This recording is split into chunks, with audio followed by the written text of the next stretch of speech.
یہ جو اخلاق ہوتے ہیں نا، اس کا ایک ترجمہ رویے بھی ہے، اس کا ایک ترجمہ عادات بھی ہے، اس کا ایک مفہوم ہماری باطنی کیفیات بھی ہیں۔ بعض لوگ یہ سمجھتے ہیں کہ شاید صرف میٹھا بولنے کا نام اخلاق، یہ بھی اخلاق کا بہت بڑا حصہ ہے، لیکن فقط میٹھا بولنا اخلاق نہیں۔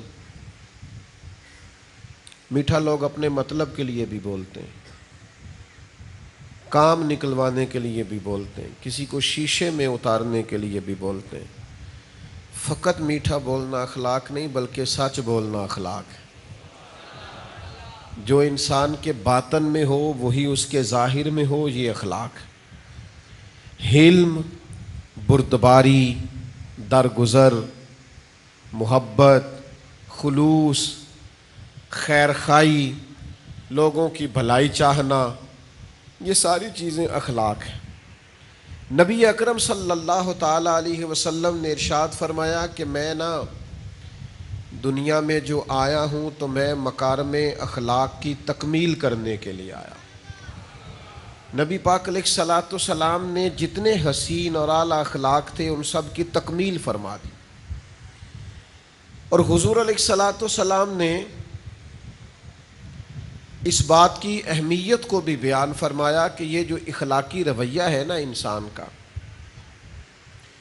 یہ کس قدر زیادہ اہمیت کا حامل ہے اور کس قدر زیادہ یہ فضیلت رکھتا ہے۔ حضور علیہ الصلوۃ والسلام کا یہ ارشاد یاد رکھیے گا، کریم فرماتے ہیں کہ اچھے اخلاق کی بدولت انسان دن کو نفلی روزہ رکھنے والے اور رات کو نفلی عبادت کرنے والوں سے بھی زیادہ درجہ پا جاتا ہے۔ یعنی نفلی عبادات جو لوگ کرتے ہیں اور نفلی روزے جو لوگ رکھتے ہیں وہ بڑی فضیلت والے لوگ ہوتے ہیں، لیکن اگر اخلاق اچھا ہونا تو وہ جو فضیلت قائم اللیل کو اور صائم الدہر کو نصیب ہوتی ہے، وہ فضیلت اللہ اچھے اخلاق والے کو بھی عطا کر دیتا۔ ہمارے رویوں کے اندر اور ہمارے مزاجوں کے اندر نا آہستہ آہستہ تلخی آ گئی ہے۔ حالات کی تیزی نے، مشکلات نے، اس زمانے کے اتار چڑھاؤ نے، ٹوٹتی بکھرتی سوچوں نے، طرح طرح کی باتیں ہم سوشل میڈیا پہ سنتے ہیں، اس گفتگو نے، سیاسی اور حکومتی لیول پر لوگوں کے رویوں نے، اور پھر مہنگائی کی شدت نے، بعض لوگ حالات میں پستے ہیں تو آہستہ آہستہ طبیعتیں تلخ ہوتی۔ لوگ جب دیکھتے ہیں کہ فلاں آدمی بھی بڑی آسانی میں زندگی گزار رہا ہے اور فلاں بھی بڑی موج میں ہے، تو ان کے طبیعتوں اور مزاجوں کے اندر ان لوگوں کے بارے میں بعض اوقات جذبات ٹھیک نہیں رہتے۔ حالات انسان کے رویے کو تلخ کرتے ہیں، لیکن میرے دوستو ہمیں یہ سمجھنا ہوگا، ہمیں یہ غور کرنی ہوگی کہ سب سے سخت ترین حالات اگر کسی نے دیکھے ہیں تو ہمارے نبی کریم علیہ السلام نے دیکھے۔ میرے نبی پاک صلی اللہ تعالی علیہ وسلم نے سب سے زیادہ سخت حالات کا مقابلہ کیا، حالات کی شدت۔ وہ اپنے جو کل تک صادق اور امین کہتے تھے، انہیں جب بتایا کہ میں اللہ کا رسول ہوں تو ان کے رویوں کے اندر تلخی، ان کے لب و لہجے کے اندر شدت، ان کا مخاصمانہ مخالفانہ انداز، اس سب کو محبوب برداشت کرتے، اور اس سب کے ہوتے ہوئے بھی حضور مسکراتے، اس سب کی موجودگی میں بھی نبی پاک علیہ السلام کے چہرہ نور پر مسکراہٹ رہتی۔ آپ کبھی غور فرمائیں نا، مکہ مکرمہ کے 13 سال کیا سخت مخالفت کی کفار نے، پھر حضور مدینہ طیبہ میں آ گئے تو کبھی بدر کی جنگ ہے، کبھی احد کی جنگ ہے، کبھی خندق کا مارکہ ہے، کبھی کافروں کی سازشیں ہیں، کبھی منافقین کی شرارتیں، یہ سارے دکھ بھی محبوب نے دیکھے۔ آپ کی ولادت مبارکہ سے پہلے والد گرامی وصال کر گئے، عمر مبارک ظاہری طور پر زیادہ بڑی نہیں ہوئی تھی کہ والدہ تشریف لے گئیں، دادا پیار کرتے تھے رخصت ہو گئے، محبت کرتے تھے چچا ایک وقت پر وہ بھی داغ مفارقت دے گئے. وفادار اور پیار کرنے والی زوجہ جناب ختیجہ بھی بچھڑیں. محبوب نے اپنی شہزادیوں کو بھی اپنے دست مبارک سے مقدس قبروں میں اتارا. لیکن صحابہ فرماتے ہیں ان سارے دکھوں کے باوجود ہم نے اتنا مسکراتے ہوئے بھی کسی کو نہیں دیکھا جتنا مدینے والے محبوب مسکرایا کرتے. ہم لوگوں نے نا یعنی ایک آدھ تکلیف ہوتی ہے لیکن رویہ اتنا تلخ ہوتا ہے کہ بچوں سے پیار کرنا بھی بھول جاتے ہیں. حالات صرف کاروباری خراب ہیں، صحت بھی ٹھیک ہے، دوست بھی موجود ہیں، گھر بار بھی موجود ہے، لیکن ہم شفقتیں کرنی بھول جاتے ہیں. ایک آدھ تکلیف کو، ایک آدھ دکھ کو، ایک آدھ پریشانی کو سر پہ سوار کر کے سارے اخلاقی رویوں کو دفن کر دیں گے، ساری چیزوں کو ہی ملیا میٹ کر دیں گے. اور کچھ لوگ ایک بڑا زبردست فلسفہ بھی ہم نے بیان کرتے ہوئے دیکھیں. وہ کہتے ہیں جی میں چونکہ بندہ کھرا ہوں لہذا میں تلخ ہوں، میں سچ بولتا ہوں اس لیے لوگوں کو کڑوا لگتا ہوں. تو میں نے کہا جناب سچ نہیں کڑوا، آپ کا رویہ ہی کڑوا ہے. سب سے زیادہ سچ رسول رحمت نے بولا ہے، پر اتنا میٹھا کر کے بولا ہے کہ لوگوں کی روحوں تک اتر گیا ہے.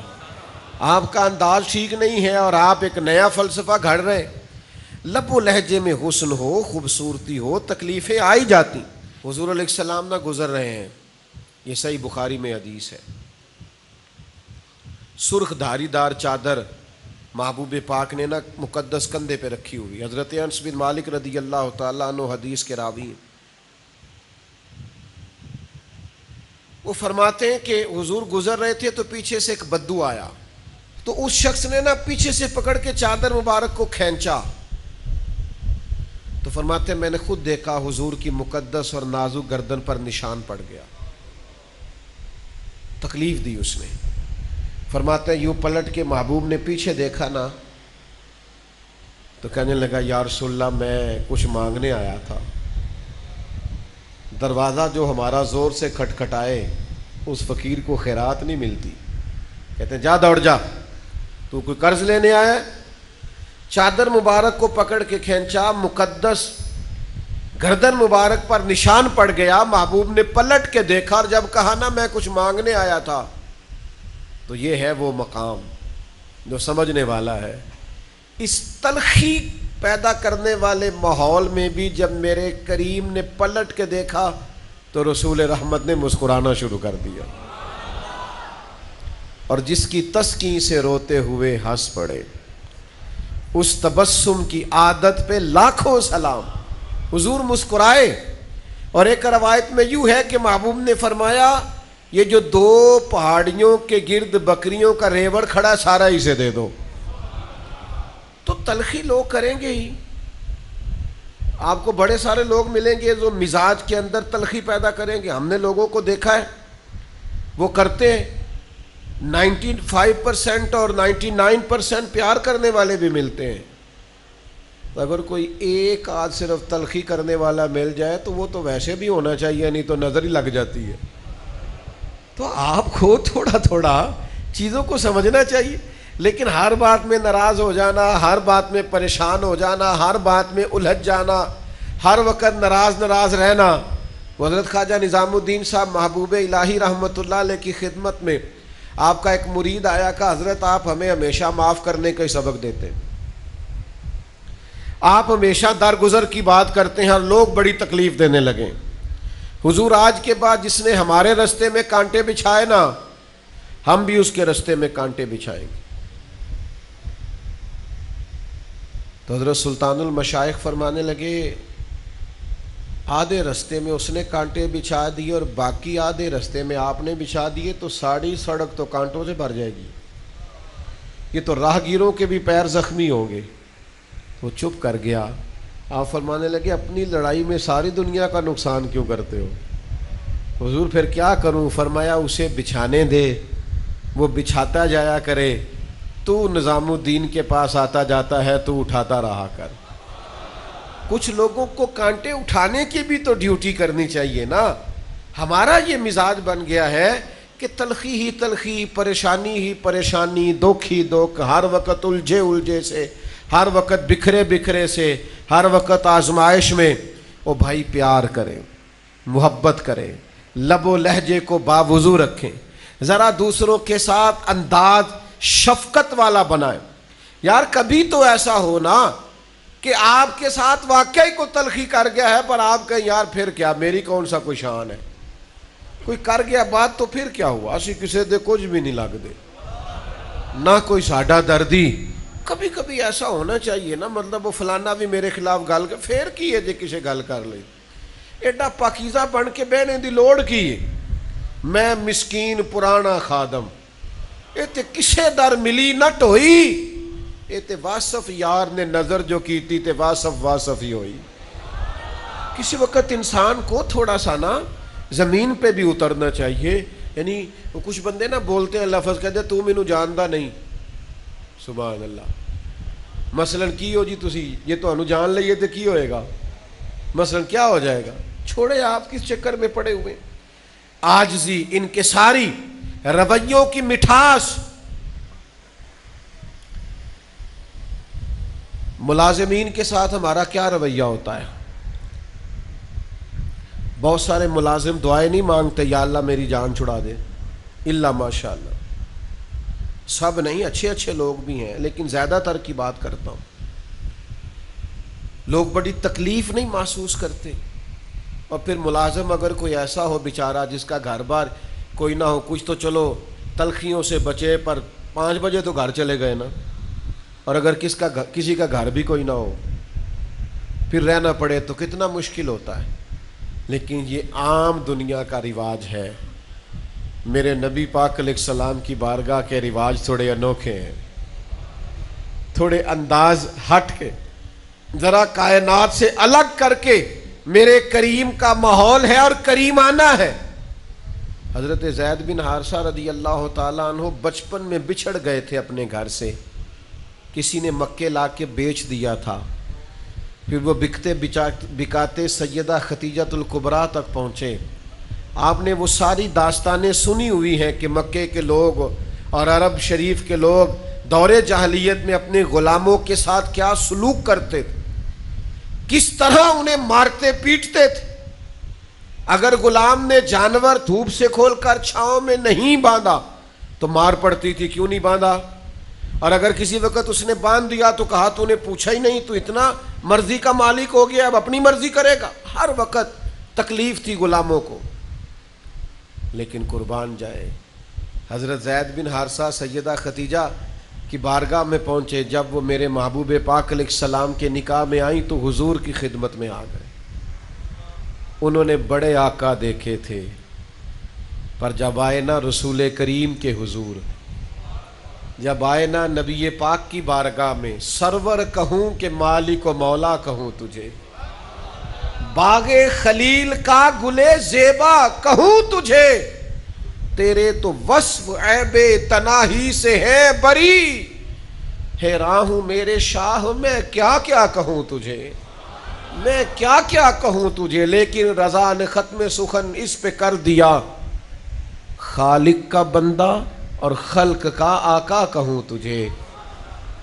نبی کریم صلی اللہ تعالی علیہ وآلہ وسلم کی خدمت میں آئے، کسی نے نہ پیچھے بتایا ان کے والدین کو، ان کے اعزاء کو، ان کے چچا کو، کہ ہم نے تمہارے بیٹے کو دیکھا ہے، وہ مکہ مکرمہ میں ہے، وہ نبی پاک علیہ السلام کی بارگاہ میں ہم نے دیکھا ہے۔ ان کے چچا اور والد نہ قیمت لے کے، جو اس دور میں غلام کی قیمت ہوتی تھی، وہ قیمت لے کے مکے آئے۔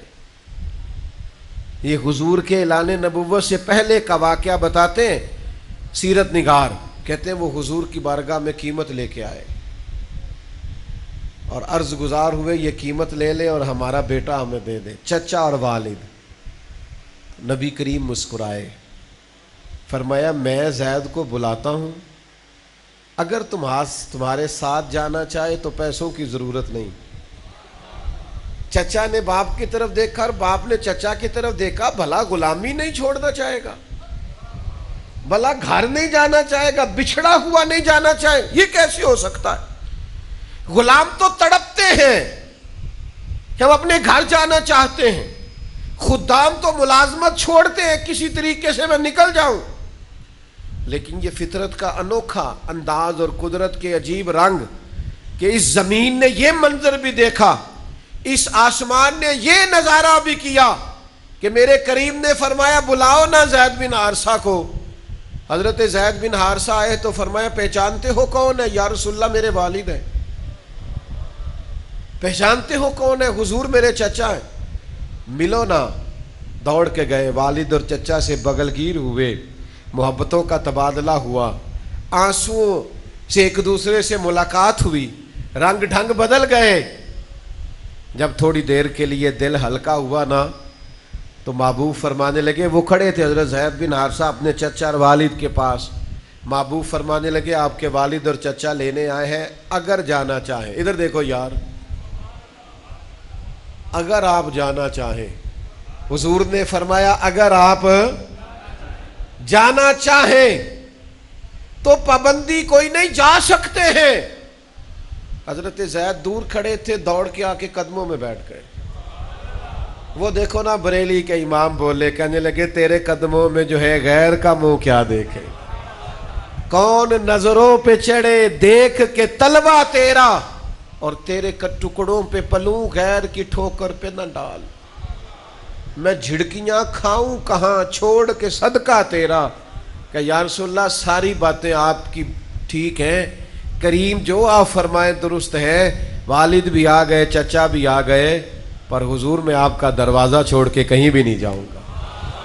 یہ میرے کریم کے اخلاق کی بلندی، کردار کی عظمت، لب و لہجے کا حسن، پیار و رفتگی، شوق، جب تک ہماری طبیعتوں میں یہ مٹھاس پر. وہ کچھ لوگ کہتے ہیں میں گھر جاتا ہوں تو میرے بچے سہم جاتے ہیں.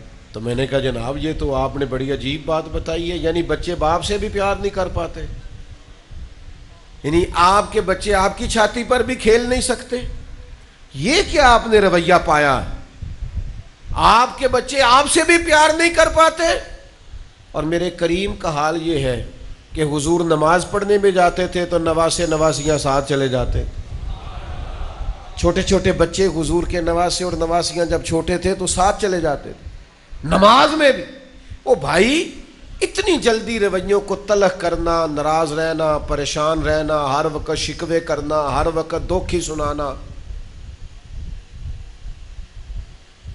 کچھ لوگوں کو نا زندگی میں جب بھی تجربہ ہوتا ہے تلخ ہی ہوتا ہے. وہ جب بھی آپ کو بات سنائیں گے کہیں گے یار دنیا بڑی خراب ہو گئی. تو میں کہتا ہوں نبی پاک کی اتنی شانوں والی امت ہے، آپ کو اچھے لوگ ہی نہیں مل رہے. حضور علیہ السلام نے فرمایا میری امت کبھی گمراہی پر جمع نہیں ہوگی، تو آپ کو خیر والے لوگ ہی نہیں مل رہے. یہ اتنی عظیم امت نبی کریم کی، تمہیں سحری کے وقت، تہجد کے وقت بزرگ اٹھ کے مسجدوں میں جاتے نظر نہیں آتے؟ تمہیں جوان جوان سیاہ داڑھیوں والے مسجدوں کی صفوں میں دکھائی دیتے نظر نہیں آتے؟ یہ سیلاب آیا ہے، کس طرح جوانوں کے جذبے ہم نے دیکھے ہیں، لوگ نکلے ہیں. ہم حاضر ہیں، ہمیں بتائیں. یہ فلسطین پر ظلم ہو رہا تھا، میرے پاس نوجوان آیا اور رو کے کہنے لگا پیر صاحب بتائیں میں کیا کر سکتا ہوں ان کے لیے. ہر چیز حاضر ہے. آپ کو یہ نکھرے ہوئے جذبے نظر نہیں آتے؟ ہر وقت تلخ تلخ باتوں کو یاد کرنا ہے، ہر وقت دکھوں کو یاد کرنا ہے. چھوڑو، ہر وقت یہ چیزیں یاد نہیں کرتے. کبھی کبھی سارا کچھ بھول کے یا خدا کی رحمت کو یاد کریں یا مدینے والے کے کرم کو یاد کریں. آؤ ادھر آئیں. کرم کی بات ہو، رحمت کی بات ہو، عطا کی بات ہو، فضل کی بات ہو، اللہ تبارک و تعالیٰ کی شان درگزر کی بات ہو، مالک کے عطا کرنے کی بات ہو، اور پھر انسان کی توجہ جائے تو کبھی حضور کے حسن و جمال کی بات ہو، کبھی جود و نوال کی بات ہو، کبھی اعلیٰ اخلاق کی بات ہو، کبھی محبوب پاک کے لباس پاک کے سادگی اور حسن اور صفائی کی بات. کبھی دیکھا جائے کہ وہ دیکھیں ایک طرف صدیق اکبر بیٹھے ہیں، ایک طرف فاروق اعظم بیٹھے ہیں، ایک طرف سیدنا عثمان غنی بیٹھے ہیں، ایک طرف مولا علی بیٹھے ہیں. انہی تاروں میں، سرداروں میں سج سنور کے بلال حبشی بھی بیٹھے ہیں.